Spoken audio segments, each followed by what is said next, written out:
Hello students हम thermal properties of matter chapter कर रहे हैं। आज की क्लास में हम heat capacity, specific heat capacity, molar heat capacity और कैलोरीमेट्री के बारे में पढ़ेंगे। तो नेक्स्ट टॉपिक है हीट कैपेसिटी। हीट कैपेसिटी और इसको थर्मल कैपेसिटी भी कहते हैं। थर्मल कैपेसिटी, इसको हम कैपिटल एस से डिनोट करेंगे। तो हीट कैपेसिटी क्या है?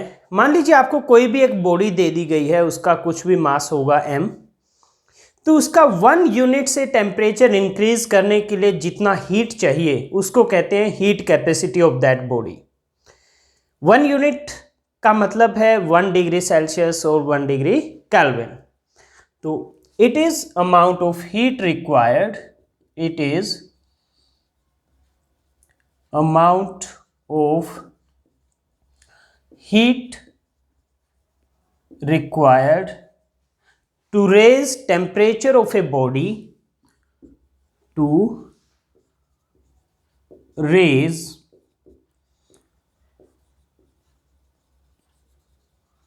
temperature of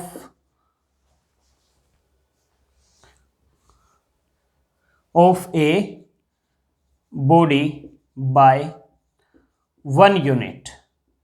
1 यूनिट से यहां हमारा मतलब है 1 डिग्री सेल्सियस और 1 degree kelvin.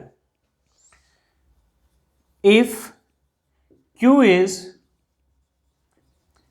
amount of heat required to increase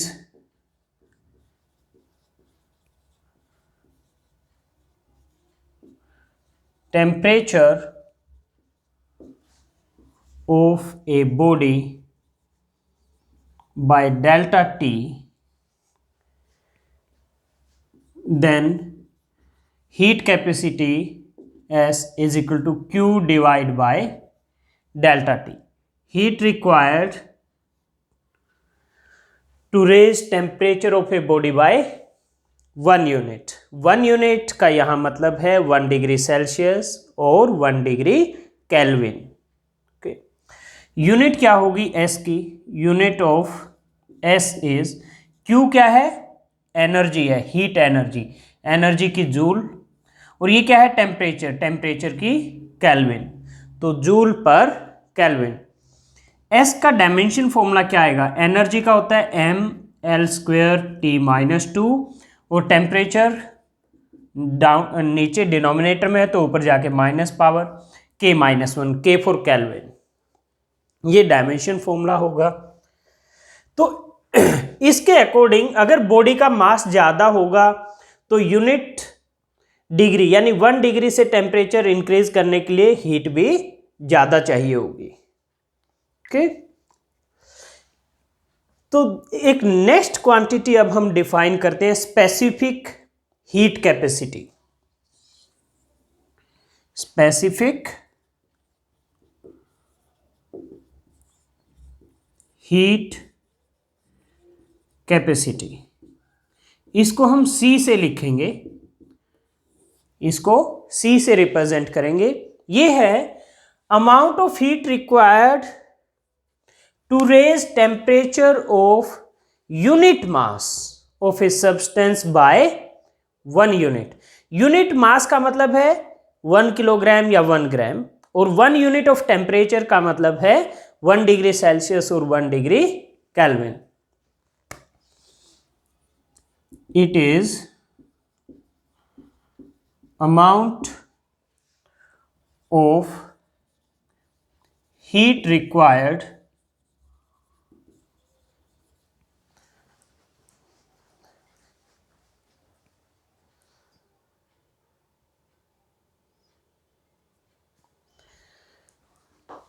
it is amount of heat required to raise temperature of unit mass of a body by 1 unit. okay? ये क्या है? 1 unit of temperature. ये है 1 degree Celsius और 1 degree kelvin. Unit mass मतलब 1 kilogram और 1 gram. Okay, so if Q is amount of heat required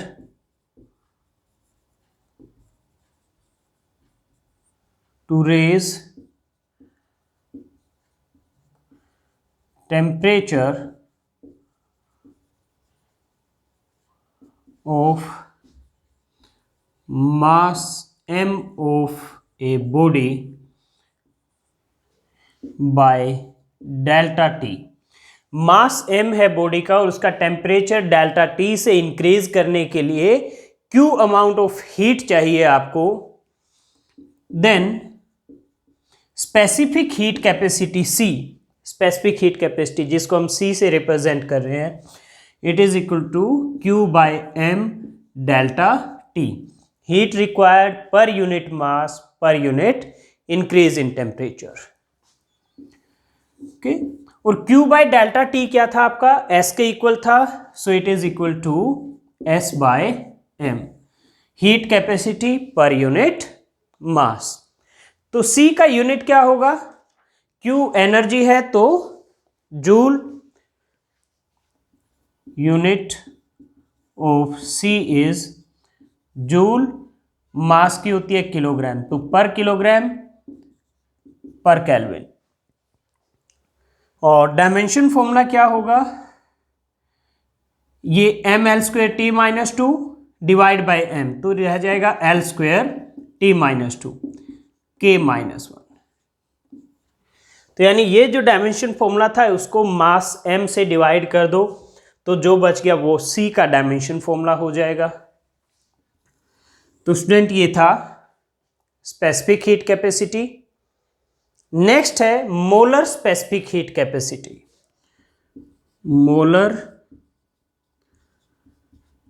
specific heat capacity, इसको molar heat capacity भी लिखा होता है, मोलर हीट कैपेसिटी, ओके, या मोलर स्पेसिफिक हीट ये भी लिखा होता है। तो सबका एक ही मतलब है, कंफ्यूज नहीं होना है। हम इसको C प्राइम से लिखेंगे, इसको हमने C से लिखा था, इसको C प्राइम से लिखेंगे। हो सकता है अलग अलग बुक्स में ये C प्राइम की जगह कुछ और लिखा हो, रिप्रेजेंटेशन डिफरेंट भी हो सकती है, उसके लिए आपको कंफ्यूज नहीं होना है, ठीक है। तो मोलर स्पेसिफिक हीट क्या है? ये है heat required to raise temperature of 1 mole of a substance by 1 unit. Okay, it is amount of heat required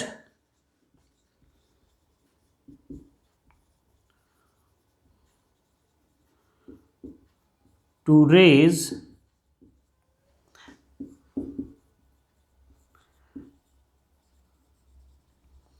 temperature of 1 mole of a substance, 1 mole of a substance, amount of heat required to raise temperature of 1 mole of a substance by 1 unit। Again 1 unit का मतलब है 1 degree Celsius और 1 degree kelvin.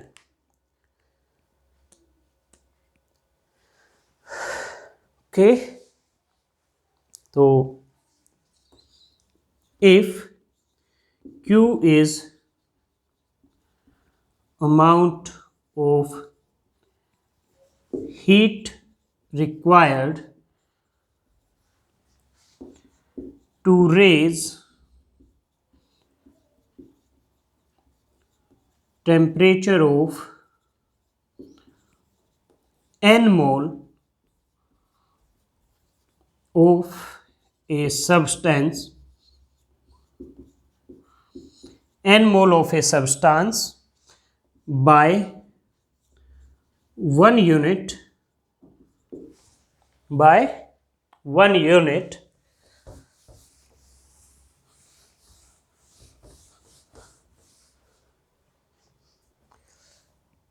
then C prime is Q divided by N delta T. N है number of moles, number of moles. तो ये dimension formula होगा molar heat capacity का. Unit क्या हो जाएगी सी प्राइम की? एनर्जी की जूल पर मोल पर केल्विन, या फिर आप इसको ऐसे भी लिख सकते हो मोल इनवर्स केल्विन इनवर्स, यानी पर मोल पर केल्विन. और सी प्राइम का डायमेंशन फॉर्मूला क्या होगा? Q का है ml² T-2 mole inverse K-1. तो ये होगा dimension formula of C prime. Number of moles कैसे कैलकुलेट करते हैं? n. ये टॉपिक यहां खत्म हो गया. नंबर ऑफ मोल्स आपने पढ़ा होगा केमिस्ट्री में भी. तो नंबर ऑफ मोल्स निकालते हैं मास ऑफ मटेरियल जो आपको सब्सटेंस दिया हुआ है डिवाइड बाय मोलर मास. तो इससे आ जाता है आपका number of moles of the substance. तो स्टूडेंट ये डेफिनेशंस थी कुछ heat capacity, specific heat capacity और मोलर स्पेसिफिक हीट कैपेसिटी. अब हमारे पास नेक्स्ट है heat specific heat capacity eight constant volume and constant pressure.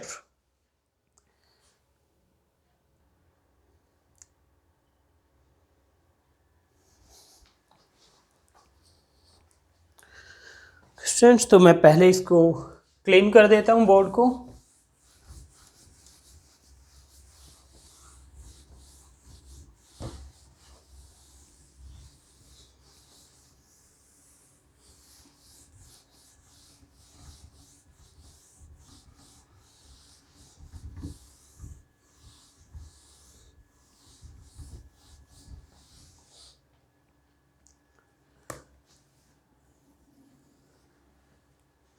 Okay student, next definition लिखने से पहले मैं एक छोटा सा कॉन्सेप्ट आपको समझाना चाहता हूँ.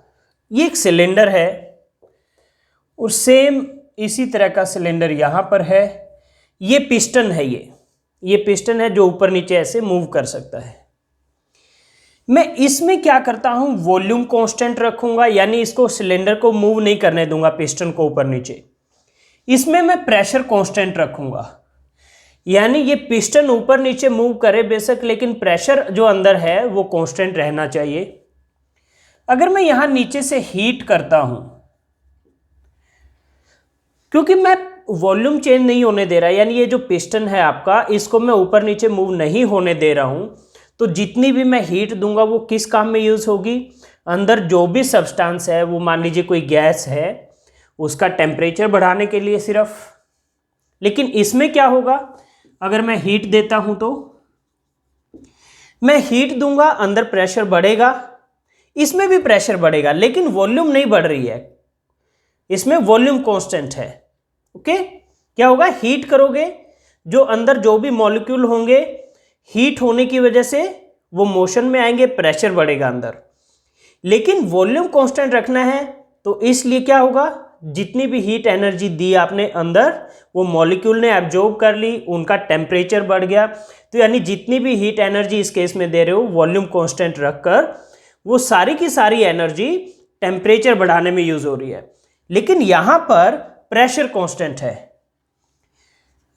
प्रेशर कांस्टेंट है तो क्या होगा, जब आप हीट करोगे अंदर जो मॉलिक्यूल होंगे उनका मोशन बढ़ेगा हीट देने से, तो प्रेशर बढ़ेगा अंदर, लेकिन प्रेशर तो कांस्टेंट रखना है. तो क्या होगा, इसलिए ये ऊपर की तरफ पिस्टन जाना शुरू करेगा, एक्सपेंड होना शुरू करेगा इस तरह से. ओके, तो यानी इसमें दो काम होंगे, टेम्परेचर तो बढ़ेगा ही बढ़ेगा मॉलिक्यूल का, अंदर जो भी मॉलिक्यूल है सब्सटेंस के, साथ में एक्सपेंशन भी हो रहा है. तो सेम अमाउंट से टेम्परेचर बढ़ाने के लिए, जितने अमाउंट से टेम्परेचर इसमें बढ़ाया उतने ही अमाउंट से टेम्परेचर इसमें बढ़ाने के लिए आपको ज़्यादा हीट देनी पड़ेगी। क्यों? क्योंकि इसमें हीट टेम्परेचर बढ़ाने के लिए भी चाहिए और साथ में एक्सपेंशन हो रहा है जो, उसके लिए भी चाहिए। तो यानी कांस्टेंट प्रेशर पर हीट आपको ज़्यादा चाहिए एनर्जी, और कांस्टेंट वॉल्यूम पर हीट एनर्जी कम चाहिए। ओके, तो अब मैं specific heat at constant volume और कांस्टेंट प्रेशर डिफाइन करता हूं। तो यहां से क्या कंक्लूजन किया हमने कि वॉल्यूम कांस्टेंट रखने पर टेम्परेचर बढ़ाने के लिए कम एनर्जी चाहिए, और प्रेशर कांस्टेंट रखने पर टेम्परेचर सेम अमाउंट से बढ़ाने के लिए एनर्जी ज़्यादा चाहिए। क्योंकि इसमें एनर्जी दो पर्पज़ के लिए यूज़ हो रही है, एक टेम्परेचर बढ़ाने के लिए, दूसरा साथ में जो एक्सपेंशन हो रहा है, वॉल्यूम बढ़ रहा है, उसके लिए, इस केस में। तो हमारा नेक्स्ट हेडिंग है specific heat at constant volume. Specific heat at constant volume, हम इसको CV से लिखेंगे, CV। ओके, तो specific heat at constant volume क्या है? Amount of heat required to raise temperature of unit mass of a substance by 1 degree Celsius और by 1 unit keeping the volume constant. It is amount of heat required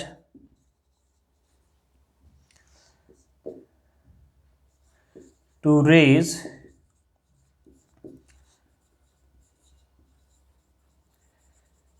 temperature of unit mass of a substance, वो substance कोई gas भी हो सकती है, of a substance by 1 unit. 1 unit मतलब 1 degree Celsius और 1 degree kelvin. It is amount of heat required to raise temperature of unit mass of a substance by 1 unit keeping the volume constant. keeping the volume constant. Next definition है specific heat at constant pressure. Specific heat at constant pressure, इसको हम CP से लिखेंगे, CP। Okay, तो it is, इसमें same, बस हम last में लिखेंगे keeping the pressure constant. It is amount of heat required to raise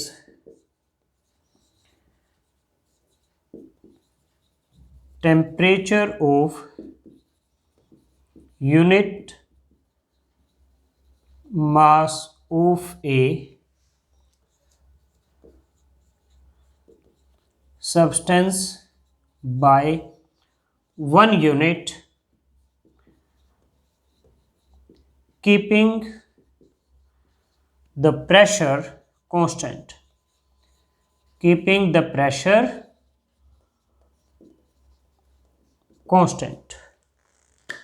तो ये है definition of specific heat at constant pressure.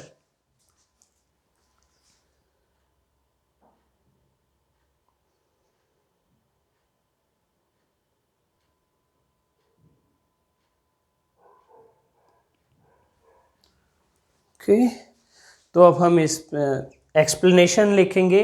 Eight constant volume, eight constant volume heat given is used only to increase temperature of substance. Heat given is used only to increase temperature of substance while at constant pressure, while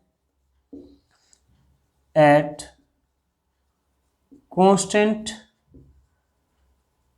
pressure, heat given is used to increase temperature of substance as well as to expand the substance. Heat given is used to increase temperature of substance as well as to expand the substance. तो दोनों काम के लिए चाहिए constant pressure पर, temperature बढ़ाने के लिए भी और एक्सपेंशन के लिए भी. So more amount of heat will be given at constant pressure than at constant volume. So more amount of heat will be required at constant pressure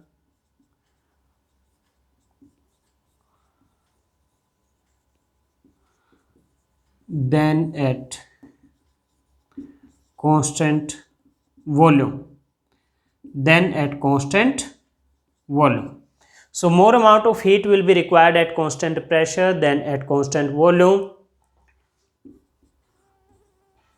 to raise temperature by 1 degree Celsius.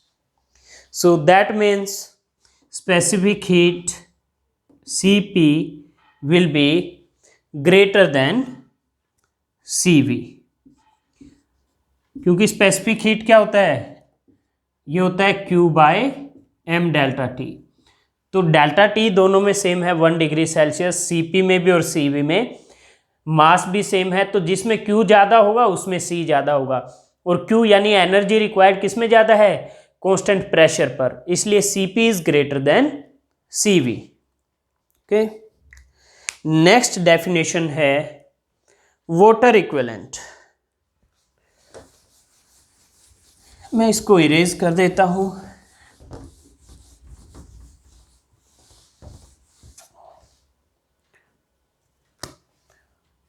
Water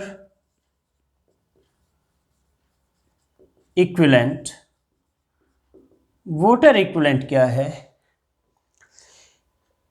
Water equivalent of a body is defined as mass of water which requires same amount of heat energy as is required by given body for same rise of temperature.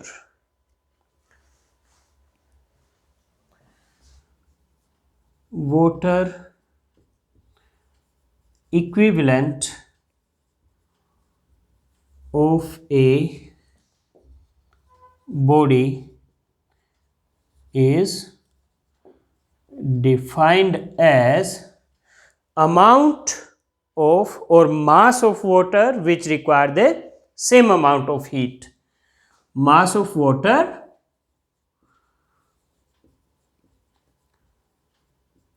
which require the same amount of heat, which require the same amount of heat as is required by given body, as is required by the given body, as is required by the given body for the same rise of temperature, for the same rise of temperature. This is called water equivalent of a body.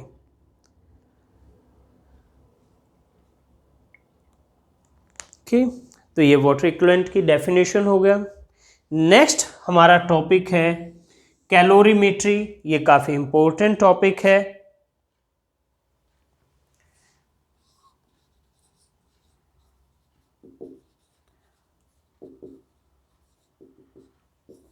Calorimetry, calorimetry क्या है? Calorimetry is branch of science which deals with heat measurement. It is a branch of science which deals with heat measurement. Okay, and it is based on the principle that heat gained by one body is equal to heat lost by another body. Okay. तो इसका principle है principle of calorimetry is heat lost is equal to heat gained. एक body ने जितनी heat loss की, दूसरी ने उतनी ही गेन की। ओके, मान लीजिए हमारे पास दो सिस्टम है A and B. Let a system A has mass m1, temperature T1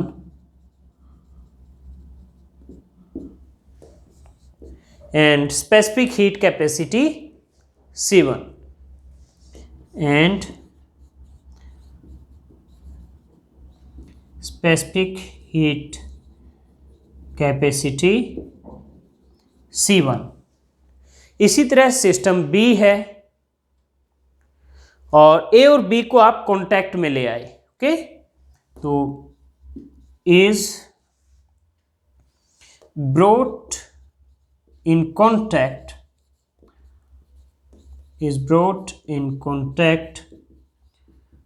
with system B। System B का मास हम m2 ले लेते हैं, temperature T2, specific heat C2।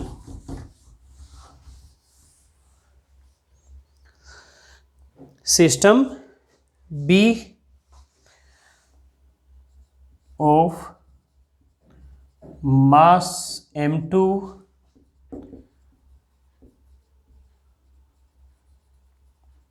temperature T2 and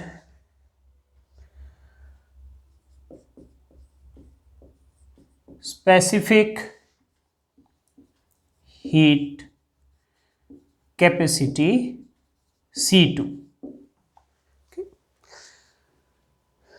अब if T1 is greater than T2 तो heat will flow from A to B, and if T2 is greater than T1 heat will flow from B to A, क्योंकि heat high से low temperature की तरफ flow करती है। तो मान लीजिए T1 is greater than T2। if T1 is greater than T2 heat will flow from A to B, from A to B। कब तक? जब तक उनका टेम्परेचर इक्वल ना हो जाए, टिल देयर टेम्परेचर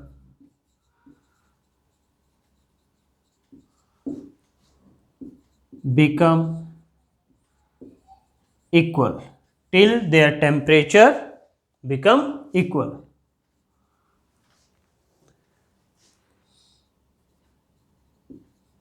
ओके, और इक्वल टेम्परेचर मान लीजिए T पर होगा. ओके, तो T will be greater than T2 and less than T1. T की वैल्यू T1 से कम होगी और T2 से ज्यादा होगी. तो A क्या करेगा, हीट लॉस करेगा और B हीट गेन करेगा, क्योंकि heat is flowing from A to B. तो heat lost by A, well specific heat C क्या होता है, Q by M into delta T.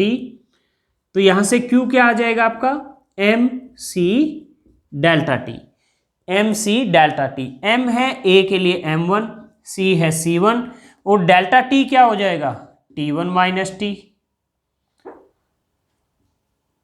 Okay, इसी तरह से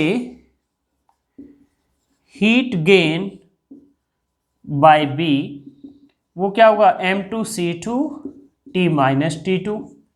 ये होगा change in temperature for B. And by calorimetry principle heat loss by A will be equal to heat gain by B. Bye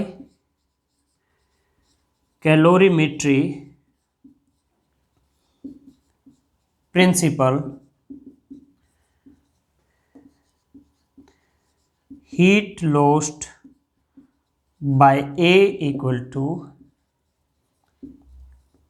heat gain by B. So M1 C1 T1 minus T will be equal to M2 C2 T minus T2. तो ये equation होगी जिसमें से हमें कोई भी parameter दिया होगा और कोई भी आपको कैलकुलेट करने के लिए बोला जा सकता है. जैसे बाकी सब दिए हों, T2 पूछ लिया जाए या C1 पूछ लिया जाए, बाकी सारे पैरामीटर्स आपको इक्वेशन के दिए हुए हों, इस तरह से इस पर न्यूमेरिकल बन सकता है. तो स्टूडेंट अब मैं बोर्ड को क्लीन करके आपके लिए एक न्यूमेरिकल लिख देता हूं based on calorimetry and specific heat.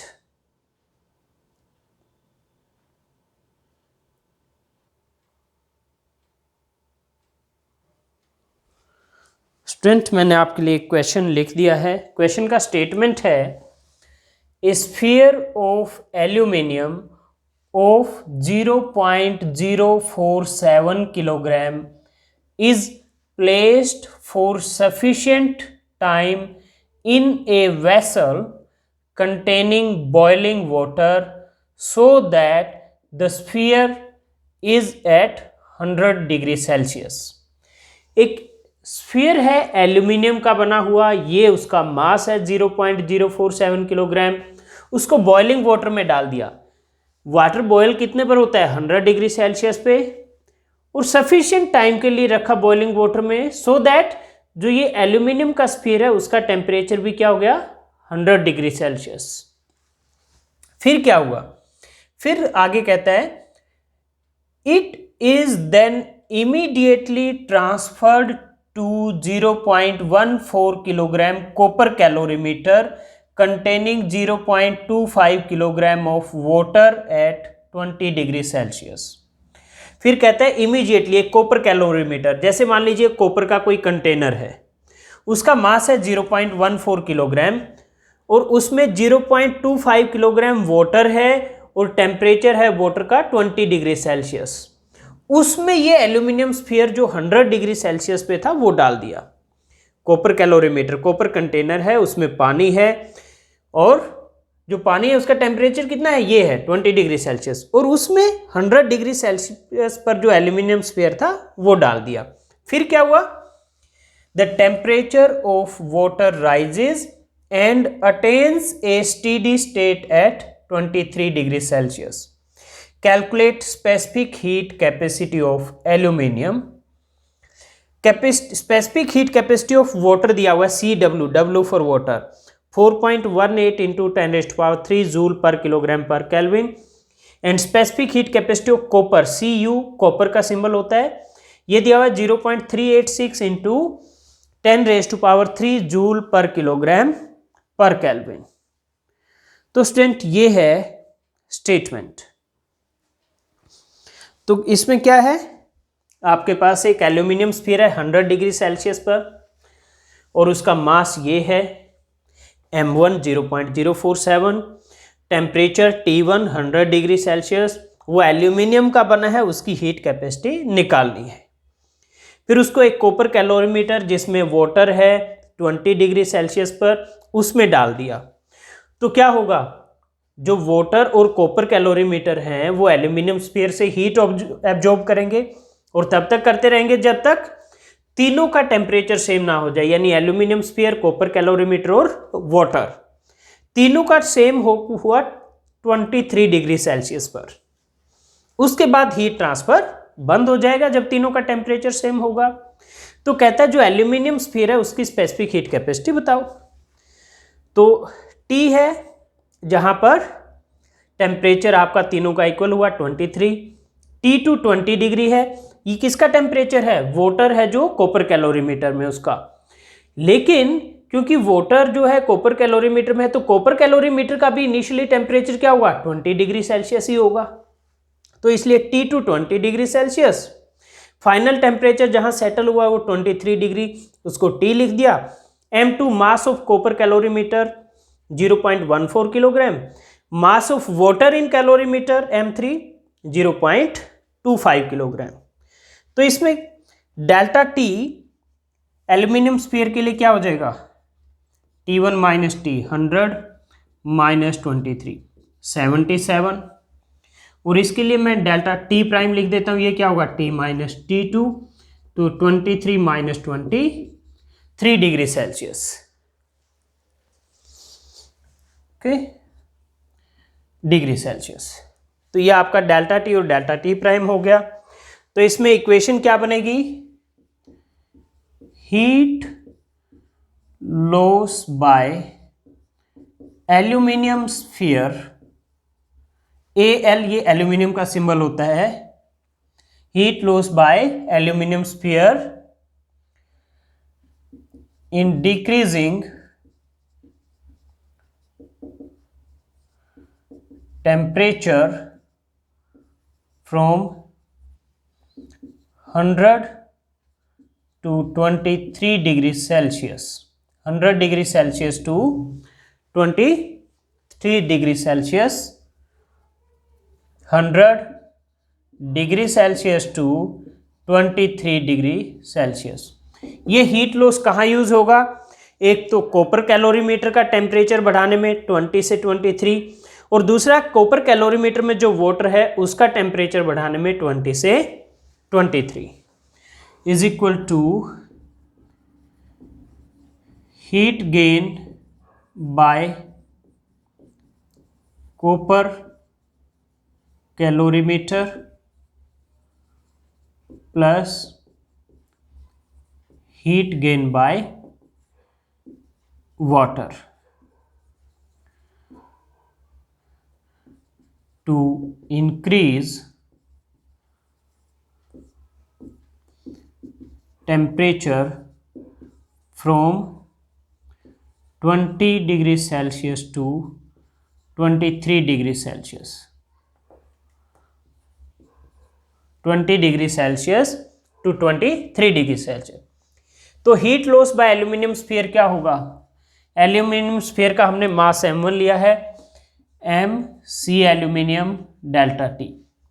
क्यों, क्योंकि C क्या होता है Q by M delta T, तो Q क्या हो गया आपका MC डेल्टा T। ओके, तो हीट लॉस या हीट गेन किसके इक्वल होगा, MC डेल्टा T से आएगा। तो एल्यूमिनियम स्फीयर का हो गया M1, C एल्यूमिनियम, ये है specific heat of aluminium sphere into delta T, ये 77 इक्वल टू कॉपर कैलोरीमीटर का मास क्या है, M2 है 0.14 kg, C copper into delta T prime plus m3, और ये m3 किसका मास है? वाटर का, तो C water delta T prime. अब हम ये वैल्यूज रख देते हैं। अगर हम ये वैल्यूज रखते हैं तो ये होगा 0.047 into C aluminium into 77 is equal to M2 की वैल्यू है 0.14 इंटू कॉपर का 0.386 into 10⁻³ 0.386 into 10⁻³ into delta T prime है 3 प्लस M3 है 0.25 इंटू ये है वाटर का 4.18 into 10⁻³ into delta T prime is 3। अब हम क्या करेंगे, इसको पूरे को सॉल्व करेंगे और सॉल्व करके ये आता है आपका 0. अब सॉल्व करना आपका काम है, ये कोई भी 8वीं क्लास का बच्चा भी अब इस इक्वेशन को सॉल्व कर सकता है। तो यहाँ से specific heat of aluminium CaL आ जाता है 0.911 इंटू 10⁻³ जूल पर किलोग्राम पर केल्विन।